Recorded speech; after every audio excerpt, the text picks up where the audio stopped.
will have said to his players, don't be afraid, go a little bit higher up the pitch, get a little bit closer to them and don't allow them to get into any rhythm. Anthony slipped in for Casemiro. It's a lovely finish. Dinked over the top of a committed goalkeeper.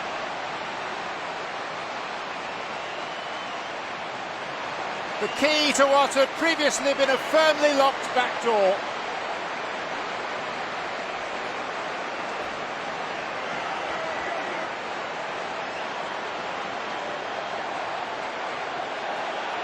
Well, as we'd said in the first half about centre-backs making runs that would be unexpected, at times you may need that defensive midfielder doing it because he will be the last one to be marked. No Reading players bothered by him at the moment. They're not really interested. They're more bothered about plays in front of him, but it's a lovely run. He gets on the wrong side of Loom.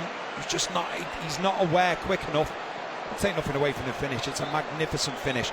But Reading have been set up to deal with the likes of Rashford, Fernandes, Anthony, Weghorst. But then all of a sudden, when you have a defensive midfield player running through, all the other Reading players are tied up marking plays, and then it just needs one midfield play for Reading to switch off, and it's exactly what Loom did there. And then Casemiro, who scored a few goals this season, adds to his tally, and he points straight at Anthony as if to say he was the main provider.